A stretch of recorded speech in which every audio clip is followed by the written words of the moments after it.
Hello everyone, welcome. We are starting with our basic course, online basic course from 10th of January 2022, and I'm going to specifically talk about Kent's repertory and its use in practice.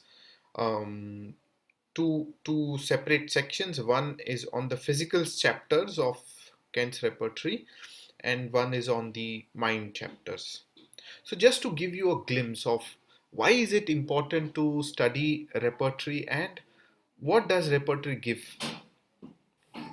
to us, for example, if you I'm screen recording, so I'm not able to go down in this repertory chapter, but if you just look at this cough section and if you go to cold, huh, then you will find there is cold air, then there is cold drinks, then there is cold air especially sensitive on chest, then there is cold air especially sensitive to nose, like that. So what happens when we just scan through repertory is it gives us so much of insight into what the plethora of symptoms that can be there in a simple symptom also. Like for example, if a patient tells us that I have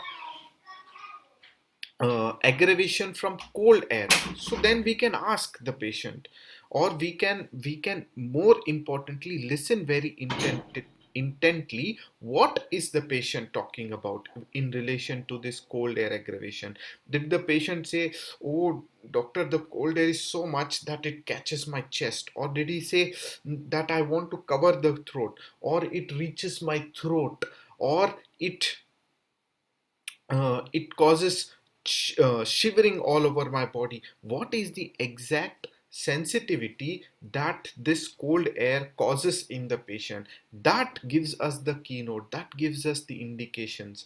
And especially when we are beginners, just going through repertory, reading all these different symptoms that are given there, opens up our consciousness and makes gives us the ability to look for more symptoms. Because especially when a beginner starts, no, we feel cold air, okay, we just take plain symptom that cough, aggravated cold air, but there is so much more that can be seen and observed and asked from the patient.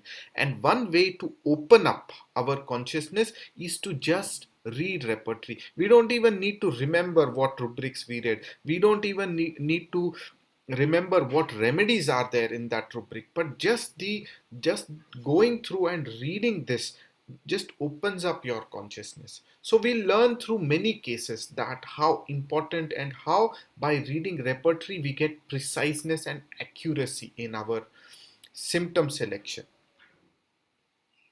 To give you one more example, see here you may be able to read the burning rubric, right? Burning. So again you see burning in chest or in larynx or in throat pit or in trachea. Generally patient will tell I have burning here. Yeah, we have to ask specifically where is it? It is here, it is here, it is here, or it is here. Where is it exactly?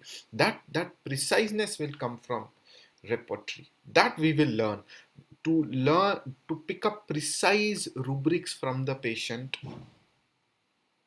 during our repertorization, during our case taking, and how that preciseness gives us accurate remedy selection. Similarly, when we learn the mind section, we will have to learn कि there are different rubrics and there are meanings to these rubrics. Maybe some of you have watched some of my rubrics that are there on the Other Song YouTube channel, the Mind Rubrics channel, where we are studying all the mind rubrics of Kent's repertory. So, for example, if a patient comes and he's faking illness, right? So there is a rubric known as feigning sickness, no?